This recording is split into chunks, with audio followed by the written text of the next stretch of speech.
Hello बच्चों, मैं राहुल आपका स्वागत करता हूं आपके अपने पसंदीदा YouTube channel Rahul Yadav math पर। तो सबसे पहले बच्चों मैं आपसे कुछ डिस्कस करना चाहता हूं। कुछ बातें हैं जो मैंने सोची हैं, तो आप लोगों से वो डिस्कस करना चाहता हूं। तो क्या सोचा है बच्चों मैंने? तो मैं यह सोच के आगे चल रहा हूं अब कि जो प्रश्न परीक्षा की दृष्टि से महत्वपूर्ण नहीं है, या कुछ ऐसे प्रश्न जो परीक्षा में नहीं पूछे गए हैं अभी तक, तो हम उनको छोड़कर चलेंगे। जैसे हम लोग गणित को हल कर रहे हैं, तो आप देखते होंगे कि जो भी टॉपिक हम हल करते हैं तो उसमें जो भी प्रश्नावली होती है, तो हर प्रश्नावली में कुछ सवाल ऐसे होते हैं जो कभी परीक्षा में पूछे ही नहीं गए। यदि हम पिछले सेट उठाकर देखें परीक्षाओं के, तो कुछ सवाल ऐसे हैं हर प्रश्नावली में कि वो कभी भी परीक्षा में पूछे ही नहीं गए, सिर्फ दिए गए। तो हम क्या करेंगे, जब भी प्रश्नावली हल करेंगे तो उसमें जो आसान से सवाल हैं उनको तो हल करेंगे ही, चाहे वो परीक्षा में पूछे गए हों या ना पूछे गए हों। और जो आसान सवाल हैं, चाहे वो परीक्षा में आए हों या ना आए हों, तो उनको तो हम हल कर लेंगे, कोई दिक्कत नहीं है। लेकिन ऐसे सवाल जो बहुत ही ज़्यादा कठिन हैं और परीक्षा में आज तक नहीं पूछे गए हैं, तो बच्चों हम ऐसे सवालों को इग्नोर करते हुए चलेंगे, उनको छोड़कर चलेंगे। क्योंकि हम देखते हैं कि मैंने कुछ सवाल ऐसे देखे हर प्रश्नावली में जो बहुत ज़्यादा कठिन हैं, और पिछले परीक्षा जितनी जो परीक्षाएं हुई हैं पिछली, उनमें कभी भी आज तक नहीं पूछे गए। तो हम क्या करेंगे, ऐसे सवालों को छोड़कर चलेंगे। जो आसान है उनको भी हल करेंगे, चाहे वो परीक्षा में आए हो या ना आए हो, क्योंकि वो तो जल्दी हल हो जाते हैं। लेकिन ऐसे क्वेश्चन जो अभी तक परीक्षा में नहीं पूछे गए हैं और बहुत ज़्यादा कठिन हैं, तो उनको हम छोड़कर चलेंगे। क्योंकि मैं यह इसलिए कर रहा हूँ क्योंकि परीक्षा में बहुत ही कम समय बचा है। नवंबर, दिसंबर, जनवरी और फरवरी में कभी भी आपके एग्जाम शुरू हो सकते हैं। तो समय कम है, सिलेबस बहुत ज़्यादा है, और अभी हम चौथे अध्याय पर चल रहे हैं। तो अब मैं हर प्रश्नावली में ऐसे सवालों को बच्चों छोड़कर चलूंगा जो परीक्षा में कभी नहीं पूछे गए। तो बस यही बात है मुझे आपसे करनी थी। तो अब हम प्रश्नावली 4E को हल कर रहे थे, तो उसमें अभी और भी बहुत सवाल बचे हैं, लेकिन उन सभी सवालों को हम हल नहीं करेंगे। तो उसमें से बच्चों मैंने वो 3 सवाल यहाँ पर देखे हैं कि जो परीक्षा में पूछे गए हैं उनको हम हल करेंगे। बाकी जो है वो कभी भी परीक्षा में नहीं आए हैं, तो उन सवाल को हम छोड़कर चलते हैं। तो अब जो सवाल है उनमें से मैं 3 सवालों को सिलेक्ट करके लाया हूँ।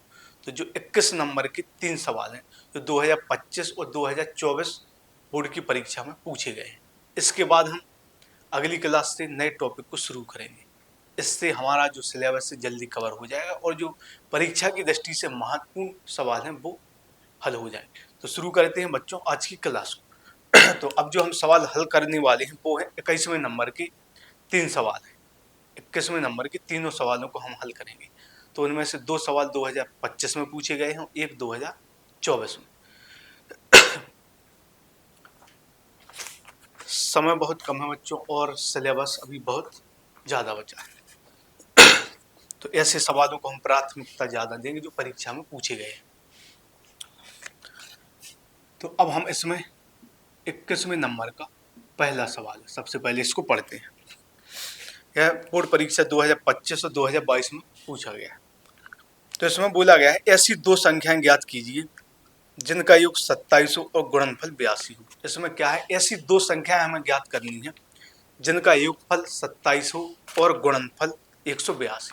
तो इसमें 2 अलग अलग संख्या हैं, तो उनको हम मान लेते हैं बच्चों। तो यहाँ पर हम लिखेंगे माना पहली संख्या। तो यहाँ पर हम लिखेंगे माना पहली संख्या बराबर x। तो पहली संख्या को हम x मान लेंगे, तथा दूसरी संख्या उसको हम y मान लेंगे, तथा दूसरी जो संख्या है उसको हम y मान लेंगे। तो इसमें 2 संख्याओं की बात की गई है। बोला है कि 2 संख्याओं का योग 27 है। तो वहां पर पहली संख्या को हमने x मान लिया और दूसरी संख्या को y। अब इनका जो योगफल है वो 27 दिया गया है, तो हम लिखेंगे योगफल बराबर, तो उन 2 संख्याओं का जो योगफल है वो 27 दिया गया है। तो योगफल, तो इन दोनों संख्याओं को हम जोड़ देंगे, योगफल 27 के बराबर है। अब इस तरफ क्या करेंगे, हमने जो 2 संख्या मानी है उन दोनों संख्याओं को जोड़ देंगे। तो पहली संख्या x है और दूसरी y है, तो बराबर क्या हो जाएगा, 27 हो जाएगा। अब इससे हम बच्चों एक मान निकाल लेते हैं। योगफल 27 है तो x प्लस वाई बराबर 27 हो जाएगा। अब हम यहाँ से एक मान निकाल लेंगे। तो यहाँ से हम x का मान निकाल लेंगे। तो x बराबर हो जाएगा 27, y इस तरफ जाएगा तो माइनस को y हो जाएगा। तो यहाँ से x का जो मान निकल कर आया वो 27 माइनस वाई। तो पहली संख्या x मानी थी, दूसरी y, उनका योगफल 27 दिया था, तो x बराबर 27 माइनस वाई आ गया। अब फिर आगे बोला गया है कि उनका जो गुणनफल है वो 182 है। तो जो दोनों संख्याओं का गुणनफल है, तो दोनों संख्याओं का गुणनफल x गुणा y वो दिया गया है हमें 182। तो दो संख्याओं का गुणनफल x गुणा y बराबर हमें 182 दिया गया है। तो x का जो मान है वो क्या है, 27 माइनस वाई। तो x की जगह हम मान रख देंगे जो हमने x का मान निकाला है। तो x बराबर 27 माइनस वाई और यहाँ पर गुणा y बराबर 182। तो दो संख्याएं थी तो उनका योगफल 27 दिया गया था, तो उससे हमने x का मान निकाल लिया। फिर दो संख्याओं का जो गुणनफल है वो 182 दिया गया है, तो x गुणा y बराबर हो जाएगा 182, x का मान रख दिया।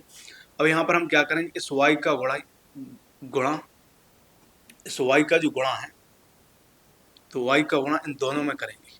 तो y का गुणा हम 27 में करेंगे, y का गुणा 27 में करेंगे तो 27y हो जाएगा। y का गुणा 27 में तो 27y, y का गुणा y में तो माइनस का y स्क्वायर बराबर 182। क्या होगा, y का गुणा किया तो 27y माइनस y स्क्वायर बराबर 182। अब हम क्या करेंगे, तो y स्क्वायर जो है उसके साथ माइनस लगा हुआ है। तो हम जब भी द्विघात समीकरण हल करते हैं तो उसमें क्या होता है, जिसके साथ दो घात लगी हुई है या वाई स्क्वायर या एक्स स्क्वायर ऐसे वाले जो मान होते हैं हम देखते हैं कि वो माइनस में ना हो, क्योंकि यदि माइनस में हो तो हमें हल करने में दिक्कत हो सकती है। तो उसको हम प्लस में रखेंगे हमेशा। तो जो इस तरफ के पद हैं उसको हम दोनों को इस तरफ ले जाएंगे तो दोनों के जो चिन्ह हैं वो बदल जाएंगे। तो यहाँ पर 182 तो पहले से मौजूद है, इस 27y को हम इस तरफ ले जाएंगे तो माइनस का 27y हो जाएगा। वाई स्क्वायर को इस तरफ ले जाएंगे तो प्लस का वाई स्क्वायर हो जाएगा, बराबर में क्या आएगा 0। क्या किया हमने, जो वाई स्क्वायर है इसके साथ माइनस लगा हुआ है, तो हमारी कोशिश रहती है बच्चों कि जो स्क्वायर वाला मान है वो प्लस में हो। तो हम इन दोनों को इस तरफ ले गए, तो 182 तो इसी तरफ, 27y इस तरफ गया माइनस का हो गया, वाई स्क्वायर इस तरफ गया तो प्लस का हो गया। अब हम इसको सही रूप में लिख लेंगे। अब हम इसको यहाँ पर जो x का मान आया उसको हम लिख लेते हैं। तो जो x बराबर आया वो आया 27 माइनस वाई। अब हम इसको हटा देते हैं। अब इसमें क्या है बच्चों, हम इसको क्रम से लिखेंगे। सबसे पहले लिखेंगे वाई स्क्वायर, सबसे पहले उसको हम जो लिखेंगे वो वाई स्क्वायर, फिर लिखेंगे माइनस का 27 वाई, फिर लिखेंगे 182, क्योंकि द्विघात समीकरण का यही क्रम होता है, पहले दो घात वाला मान होता है, फिर एक घात वाला, फिर संख्या। अब हमें क्या करना है, इसके गुणनखंड करने हैं। तो यहाँ पर एक है, 182 का गुणा एक में करेंगे तो हमें गुणा करने से 182 प्राप्त कर, तो गुणा करने से 182 प्राप्त होगा, और यहाँ पर प्लस है और यहाँ पर 27 है तो जोड़ने से 27। तो हमें ऐसी दो संख्या प्राप्त करनी है कि उनका गुणा करें तो 182 आए और जोड़ें तो 27 आए। तो हमें वो संख्याएं यदि नहीं समझ में आ रही हैं कौन सी हैं, तो हम देखेंगे हमें गुणा से क्या प्राप्त करना है। तो हम देखते हैं कि हमें गुणा करने से 182 प्राप्त करना है, गुणा से हमें 182 प्राप्त करना है। तो इस 182 के हम अभाज्य गुणनखंड कर देंगे, क्योंकि जब हमें पता नहीं चल रहा है कि वो तो कौन सी संख्या है, तो गुणा से जितना प्राप्त करना है उसके हम अभाज्य गुणनखंड करेंगे। तो काटेंगे तो 2 9 18, 2 एकम 2, यह 7 से कट जाएगा, 13 7 91 और 13 एकम 13। तो वो दो संख्या आ जाएंगे बच्चों, एक तो 13 हो जाएगी, दूसरी 7 दूनी 14, तो वो संख्या 14 और 13 हो जाएंगी। गुणा करेंगे 14 3 42, 4 हाथ से लगी, 14 एकम 14 4 18, तो गुणा करने से 182, जोड़ने से 27 होगा। तो इसको हल करेंगे तो यह हो जाएगा वाई स्क्वायर माइनस 27 की जगह लिख देंगे 14 प्लस 13, क्योंकि 27 जो है वो हमें जोड़ने से प्राप्त करना है। तो 27 की जगह 14 प्लस 13, फिर यहाँ पर हो गया वाई प्लस 182 बराबर 0। क्या हो गया, Y square minus 14 plus 13 Y plus 182 बराबर 0। आगे हल करेंगे तो है वाई स्क्वायर, इस माइनस का गुणा बच्चों इसके अंदर हो जाएगा, इस माइनस का जो गुणा है वो इसके अंदर होगा, तो इनके चिन्ह जो है वो बदल जाएंगे। तो यह क्या हो जाएगा, यह माइनस का 14 वाई हो जाएगा, यह माइनस का 13 वाई, और यह प्लस का 182 बराबर 0। माइनस का गुणा किया तो दोनों के चिन्ह बदल गए, प्लस का 182 बराबर 0। इनमें कॉमन लेंगे, फिर इनमें तो इसमें क्या कॉमन है, वाई अंदर बचेगा वाई माइनस 14, इसमें लेंगे कॉमन माइनस का 13 अंदर बचेगा वाई माइनस 14 बराबर 0। वाई कॉमन लिखा वाई माइनस 14, माइनस का 13 कॉमन लिखा वाई माइनस 14। अब देखेंगे कि वाई माइनस 14 दोनों जगह है, तो अंदर बचेगा वाई माइनस 13 बराबर 0। अब बच्चों यहाँ से दोनों मान निकल कर आ जाए, इससे भी मान प्लस में आएगा, इससे भी, तो हम लिखेंगे जब वाई माइनस 14 बराबर 0 तो वाई बराबर 14 आ जाएगी, तो वाई का एक मान निकल कर है आगे। और जब लिखेंगे जब वाई माइनस 13 बराबर 0 तो वाई बराबर 13, तो वाई के दोनों मान निकल कर आ गए, दोनों मान भी हों। अब देखेंगे एक्स का मान, तो हमें एक्स बराबर दिया गया है 27 माइनस वाई, तो सबसे पहले हम इसमें 14 रखते हैं, वाई बराबर 14 रखने पर, तो वाई बराबर 14 रखेंगे तो क्या आएगा, वाई एक्स बराबर 27 माइनस 14, तो घटाएंगे तो क्या आएगा 13। तो बच्चों जब हमने वाई का मान 14 रखा, वाई का मान 14 रखा तो एक्स का मान 13 निकल कर आए। यहाँ पर फिर लिखेंगे हम एक्स बराबर 27 माइनस वाई है, अब इसमें एक्स बराबर हम 13 रखेंगे बच्चों, तो क्या होगा एक्स बराबर 27 माइनस 13, एक्स बराबर 14 आएगा। तो कहने का मतलब है बच्चों जब y का मान हम 14 रखेंगे तो x का मान 13 आएगा, और जब x का मान 13 रखेंगे तो जो यहाँ पर y, जब y का मान 13 रखेंगे तो x का मान 14 आएगा। तो कहने का मतलब है जब पहली संख्या 13 होगी तो दूसरी 14, जब दूसरी 13 होगी तो पहली 14, तो जो उत्तर आएगा वो 13 और 14 ही आएगा। जो संख्या हो जाएगी वो हमारी 13 या 14। यदि y का 14 मान लेते हैं तो x का 13 आएगा, यदि y का 13 लेते हैं तो x का 14 आएगा, क्योंकि इन दोनों का जो योगफल है वो 27 है। तो 13 और 14 वो हमारी दो संख्या हो जाएगी। तो यह आपको अच्छे से समझ में आया। तो यह 2025 में भी आया है बच्चों सवाल, और 2022 में भी पूछा गया है। अब 21वें का दूसरा सवाल, 21वें का दूसरा सवाल, तो इसमें दिया गया है बच्चों कि दो क्रमागत धनात्मक पूर्णांक ज्ञात कीजिए। दो क्रमागत हैं और धनात्मक, समो विषम की बात नहीं है, दो क्रमागत धनात्मक पूर्णांक हैं जिनके वर्गों का योग 365 दिया गया, तो वो हम धनात्मक पूर्णांक मान लेंगे। तो यहाँ पर लिखेंगे मानव पहला पूर्णांक, मानव पहला पूर्णांक। तो जो पहला पूर्णांक है बच्चों उसको हम x मान लेंगे, तथा जो दूसरा पूर्णांक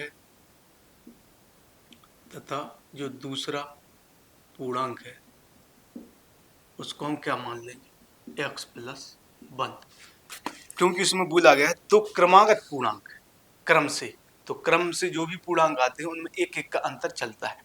जैसे हमने पहला पूर्णांक x मान लिया, अब इसके क्रमागत जो अगला पूर्णांक हमें प्राप्त करना है वो क्या हो जाएगा, इसमें एक जुड़ जाएगा, तो x प्लस 1। तो दो क्रमागत धन पूर्णांक ज्ञात कीजिए जिनके वर्गों का योग 365 दिया गया।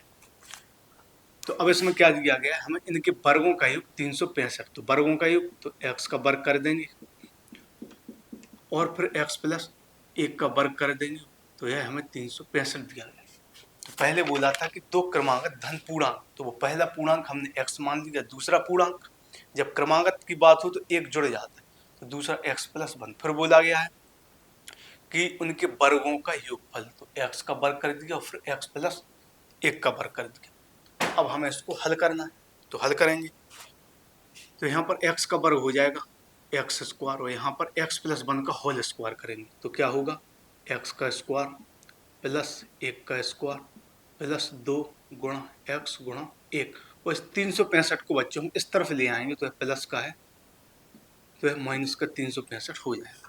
एक्स स्क्वायर इसमें फॉर्मूले का प्रयोग किया, x प्लस 1 का whole square, X square plus 1 square plus 2 गुणा x गुणा 1, 365 को इस तरफ लाए तो माइनस का हो गया, यह हो जाएगा x square plus x square, एक का वर्ग एक, यहाँ पर दो एकम, 2x हो जाएगा माइनस का 365 बराबर 0। अब यह हो जाएगा एक्स स्क्वायर और एक्स स्क्वायर मिलकर 2x स्क्वायर। अब इसको लिख देंगे हम 2x को यहाँ पर, फिर एक को लिख देंगे, फिर माइनस का 365 बराबर 0। क्या किया हमने, एक्स स्क्वायर 2x स्क्वायर, फिर लिख दिया 2x को, फिर एक को माइनस 365। आगे हल करेंगे तो यह हो जाएगा 2x स्क्वायर प्लस 2x, एक में से 365 जाएगा बच्चों, तो माइनस का 364 बचेगा। अब इसमें दो कॉमन ले लेंगे हम, तो क्या होगा, दो का भाग हो जाएगा, 2 एकम 2, यहाँ पर भी 2 एकम 2, यहाँ पर होगा 2 एकम 2, एक बचेगा 2 अट्ठे 16, 2 दूनी 4 बराबर 0। तो यहाँ से द्विघात समीकरण आ जाएगा x square plus x minus 182 बराबर 0। यह 2 इसके नीचे आएगा तो 0 ही हो जाएगा। तो हमारा यह गुणनखंड निकल कर आया।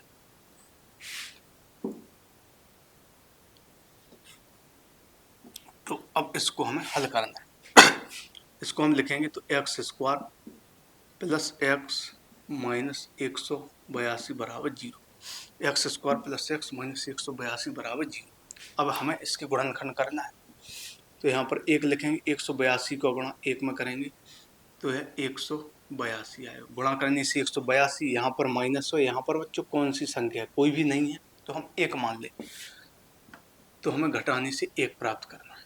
तो बिल्कुल पिछले सवाल के जैसा ही इसमें हो रहा है, उसमें भी हमें गुणा से 182 प्राप्त करनी थी, लेकिन जोड़ने से 27 प्राप्त करनी थी। यहाँ पर भी गुणा करने से 182 प्राप्त करनी, लेकिन घटाने से एक, तो वो दो संख्या हो जाएंगे बच्चों 14 और 13 ही हो जाएंगे, क्योंकि गुणा करेंगे तो 13 चौके 52, 13 एकम 13 और 5 18, 182 पिछले ही सवाल में हमने हल किया। तो गुणा करने से 182 और घटाने से एक प्राप्त होगा। तो आगे हल करेंगे तो यह हो जाएगा एक्स स्क्वायर प्लस, यहाँ पर एक एक्स है तो एक की जगह लिख देंगे 14 माइनस 13 और x माइनस 182 बराबर 0, एक की जगह लिख दिया 14 माइनस 13। आगे हल करेंगे तो एक्स स्क्वायर, एक्स का गुणा करेंगे तो है 14x माइनस का 13x और माइनस का 182 बराबर 0, x square plus 14x minus 13x minus का 182 बराबर 0। अब इन दोनों में कॉमन लेंगे, फिर इन दोनों, यहाँ पर क्या कॉमन है, x तो अंदर बचेगा x प्लस 14, यहाँ पर कॉमन है माइनस का 13 है तो अंदर बचेगा x प्लस 14 बराबर 0। तो दोनों जगह x प्लस 14 है तो अंदर बचेगा x माइनस 13 बराबर 0। अब यहाँ से हम x का मान निकालें, तो एक से तो मान माइनस में आएगा, एक से प्लस में, तो यह उत्तर नहीं होगा हमारा, क्योंकि इससे x का जो मान है वो माइनस में आएगा। हम जो मान लेते हैं बच्चों वो प्लस का मान लेते हैं, तो हम इससे लेंगे, तो लिखेंगे जब x माइनस 13 बराबर 0, तो x बराबर क्या हो जाएगा 13। तो यहाँ से तो बच्चों x का जो मान निकल कर आ गया वो 13 आ गया। अब हम क्या करेंगे, अब हमें वो पूर्णांक निकालने हैं, तो x का मान 13 आ गया, तो जो पहला पूर्णांक है बच्चों, पहला पूर्णांक हमने x माना और x का मान आया 13, तो पहला पूर्णांक तो हमारा 13 आ गया, क्योंकि पहला पूर्णांक x माना और x का मान 13 आया, पहला पूर्णांक 13 हो जाएगा, यहाँ पर शॉर्ट में लिख रहा हूँ। और जो दूसरा पूर्णांक है वो क्या हो जाएगा, तो दूसरा जो पूर्णांक है वो है x प्लस 1, x का मान है 13, 13 प्लस 1 बराबर 14। तो पहला पूर्णांक 13 है, दूसरा पूर्णांक 14, तो वो दो संख्या निकल कर 13 और 14 आ जाए। तो यह भी बहुत ही आसान सवाल था बच्चों, यह भी 2025 में पूछा गया है, यह 2000 यह तो 21, 23 और 25 में पूछा गया है। यह जो सवाल हल किया बच्चों दूसरा, वो 2021 में पूछा गया है, 23 में भी पूछा गया है, 25 में बार बार रिपीट हुआ है। अब 21 में का तीसरा सवाल, तो 21 में का जो तीसरा सवाल है बच्चों वो 2021 में पूछा गया है, 24 में और 26 में भी इसके पूछे जाने के चांस है। कुछ सवाल ऐसे इसमें दिखाई दे रहे हैं जो हर एक साल बाद रिपीट हो रहे हैं। अब इसमें बोला गया है बच्चों, दो संख्याओं के वर्गों का अंतर 180 है। दो संख्या हैं जिनके वर्गों का अंतर 180 है, ठीक है। अब आगे देखते हैं क्या दिया गया है। दो संख्या हैं जिनकी वर्गों का जो अंतर है वो 180 है। फिर लिखा गया है कि छोटी संख्या का वर्ग बड़ी संख्या का 8 गुना है। क्या बोला गया है कि छोटी संख्या का वर्ग बड़ी संख्या का 8 गुना है। तो यहाँ पर एक छोटी संख्या है और एक बड़ी संख्या। तो सबसे पहले तो बच्चों हम क्या करेंगे, छोटी और बड़ी संख्या को मान लेते हैं, क्योंकि स्पष्ट तौर पर इसमें लिखा गया है कि छोटी संख्या भी है और बड़ी, तो हम इसको मान लेंगे। तो यहाँ पर लिखेंगे माना छोटी संख्या। तो जो छोटी संख्या है उसको हम x मान लेंगे बच्चों, तथा बड़ी संख्या, तथा जो बड़ी संख्या है उसको हम y मान लेंगे। तो यहाँ पर बच्चों हमने क्या किया, छोटी और बड़ी संख्या को मान लिया, क्योंकि छोटी और बड़ी संख्या की इसमें बात हो रही थी। तो हमने छोटी संख्या को x माना और बड़ी संख्या को y। अब इसमें बोला गया है कि छोटी संख्या का जो वर्ग है, छोटी संख्या हमने क्या मानी x, तो x का वर्ग क्या हो जाएगा x स्क्वायर। तो यह हो गया छोटी संख्या का वर्ग। है किसके बराबर है, तो छोटी संख्या का जो वर्ग है बड़ी संख्या का 8 गुना है। तो छोटी संख्या क्या थी बच्चों x, तो छोटी संख्या का जो वर्ग हो गया तो x स्क्वायर। तो छोटी संख्या का जो वर्ग है बड़ी संख्या के 8 गुने के बराबर, तो बड़ी संख्या है y, इसमें 8 का गुणा कर देंगे। छोटी और बड़ी संख्या मान ली। अब बोला गया है छोटी संख्या का वर्ग, तो छोटी संख्या क्या है बच्चों x, तो x का वर्ग करेंगे तो क्या आएगा x स्क्वायर। तो छोटी संख्या का जो वर्ग है वो बड़ी संख्या का 8 गुना है। तो बड़ी संख्या क्या है y, और इसका 8 गुना, तो 8 का गुणा कर देंगे। यहाँ समझने की बहुत जरूरत है। छोटी संख्या का वर्ग बड़ी संख्या का 8 गुना है, तो इसमें 8 का गुणा कर दिया तो क्या हो जाएगा मान, x स्क्वायर बराबर हो जाएगा 8y। तो यहाँ से तो यह एक मान निकल कर आ गया। अब आगे देखेंगे तो यहाँ पर लिखा गया है कि दो, शुरुआत में जो दिया गया था कि दो संख्याओं के वर्गों का अंतर, तो जो दो संख्या उनके वर्गों का अंतर, तो अंतर हम कैसे लेंगे, जब भी हम अंतर की बात करते हैं, अंतर का मतलब होता है घटाना, तो जब भी हम घटाते हैं तो बड़ी में से हमेशा छोटी संख्या को ही घटाते हैं। जैसे 10 और 5 का अंतर लेना है तो 10 में से ही तो 5 घटाएंगे। तो यहाँ पर जो दो संख्या है तो उनके वर्गों का अंतर, तो बड़ी संख्या के वर्ग में से छोटी संख्या का वर्ग घटाएंगे तो y का वर्ग y स्क्वायर हो जाएगा, x का वर्ग x स्क्वायर। क्योंकि बोला गया है दो संख्याओं के वर्गों का अंतर, दो संख्याओं का हमें सबसे पहले वर्ग करना है फिर उनका अंतर लेना है।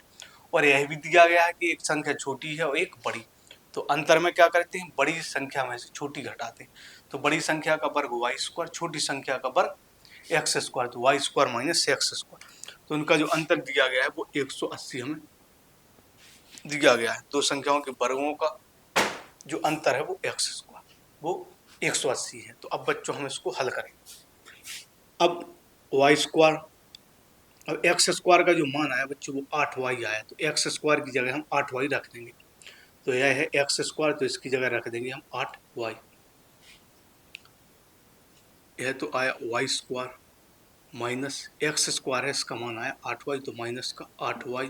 बस 180 को बच्चों पक्षांतर करके हम इस तरफ ले आएंगे तो यह हो जाएगा माइनस का 180 बराबर 0। क्या होगा, y स्क्वायर x स्क्वायर का मान 8y आया, 180 को इस तरफ लाए तो माइनस का होगा, तो y square minus 8y minus 180 बराबर 0। अब हमें इसकी गुणनखंड करनी है, तो क्या यहाँ पर एक है, 180 का गुणा एक में करेंगे तो 180 आएगा, तो गुणा से 180 प्राप्त करना। यहाँ पर माइनस है, यहाँ पर 8, तो घटाने से 8 प्राप्त करना।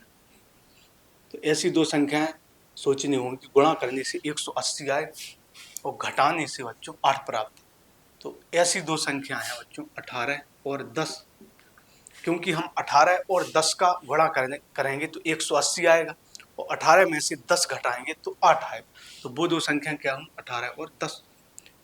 तो इसको हम हल करेंगे तो यह हो जाएगा y स्क्वायर माइनस 8 की जगह लिख देंगे हम 18 माइनस 10, फिर हो जाएगा y माइनस 180 बराबर 0। तो वो दो संख्या 18 और 10 प्राप्त हुई, तो 8 की जगह 18 माइनस 10। आगे हल करेंगे तो y स्क्वायर, इस माइनस का गुणा बच्चों अंदर हो जाएगा, तो क्या होगा, चिन्ह बदल जाएंगे। तो 18 प्लस का है तो माइनस का 18y हो जाएगा, या माइनस का है तो प्लस का 10y हो जाएगा, तो माइनस का 180 बराबर 0। तो y स्क्वायर माइनस का 18y प्लस का 10y माइनस 180 बराबर 0। अब इसमें कॉमन लेंगे, फिर इसमें, तो इसमें क्या कॉमन है y, तो अंदर क्या बचेगा y माइनस 18, इसमें क्या कॉमन है बच्चों 10, अंदर क्या बचेगा y माइनस 18 बराबर 0। इसमें y कॉमन था तो अंदर बचा y माइनस 18, इसमें 10 कॉमन है तो अंदर बचेगा y माइनस 18। अब y माइनस 18 दोनों जगह है तो y माइनस 18 क्या आएगा कॉमन, अंदर क्या बचेगा y प्लस 10 बराबर 0। क्या हो गया, y माइनस 18 कॉमन आ गया, y प्लस 10। अब इससे तो मान आएगा नहीं, इससे हमारा मान आ जाएगा क्योंकि हम माइनस वाला तो मान लेंगे नहीं, प्लस वाला तो लिखेंगे। तो यहाँ से हम लिखेंगे कि जब y माइनस 18 बराबर 0 है तो जो y का मान निकल कर आ जाएगा वो 18। तो y का जो मान निकल कर आ गया वो 18 निकल कर आ गया। अब हमें x का मान निकालना है, तो यहाँ पर लिखेंगे x बराबर 8y में y बराबर 18 रखने पर। अब y का तो मान आ गया बच्चों, अब हमें x का मान निकालना है। तो x स्क्वायर बराबर जो 8y दिया था तो इसमें हम y बराबर 8 रख देंगे। तो क्या होगा, एक्स स्क्वायर बराबर 8y है तो y का मान 18 है, तो एक्स स्क्वायर बराबर 18 अट्ठे बच्चों 144 हो जाएगा, 8 अट्ठे 64, 6 से लगाएंगे 8 6 14, और एक्स बराबर निकालेंगे तो रूट का 144 हो जाएगा। 18 अट्ठे 144, एक्स बराबर रूट का 144, तो एक्स बराबर आएगा 12। और ये बच्चों जो 12 आएगा वो प्लस में भी होगा और माइनस में भी, लेकिन हमें उत्तर अपना प्लस में प्राप्त करना होता है। तो एक्स का मान 12 आ गया, वाई का मान 18। तो जो छोटी संख्या है बच्चों तो वो 12 आ जाएगी और जो बड़ी संख्या है वो 18 हो जाएगी। तो दो उत्तर निकल कर आ जाएंगे, जो छोटी संख्या है वो 12 और जो बड़ी संख्या है वो 18 निकल कर आ जाए। तो इस तरह से हमने 21वें नंबर के तीनों सवालों को हल किया। तो शुरुआत के जो दो सवाल थे वो 2025 में पूछे गए और यह 2024 और 2021 में भी पूछा गया है। तो इस तरह से हमने इन सवालों को हल किया। तो अब हम इसी रणनीति पर बच्चों आगे काम करने वाले हैं। अब अगली जो क्लास होगी उससे हम 5वें अध्याय की शुरुआत कर देंगे। वैसे तो हम सभी सवालों को हल करते हुए चलेंगे, जो आसान सवाल होंगे वो तो हम हल करेंगे ही, उनको तो हम हल करेंगे चाहे वो परीक्षा में आए हों या ना आए हों, क्योंकि आसान होते हैं कोई दिक्कत नहीं। लेकिन कुछ सवाल ऐसे हैं जो कभी परीक्षा में नहीं पूछे गए हैं और बहुत कठिन है, तो ऐसे सवालों को हम क्यों हल करें। यदि हम प्रीवियस ईयर के पिछले 10 सालों तक के भी पेपर देखें तो वैसे क्वेश्चन कभी नहीं पूछे गए हैं जो ज़्यादा कठिन है और ज़्यादा कठिन परीक्षा में पूछे भी नहीं जाते हैं। तो हम सिर्फ उन्हीं सवालों को हल करते हुए चलेंगे जो परीक्षा में पूछे गए हैं या फिर आसान भी है। तो इसी रणनीति पर अब हम काम करेंगे। तो ठीक है बच्चों, आज की क्लास को यहीं ख़त्म करते हैं और अगली क्लास से नई अध्याय की शुरुआत करेंगे। तो आज के लिए बच्चों इतना ही।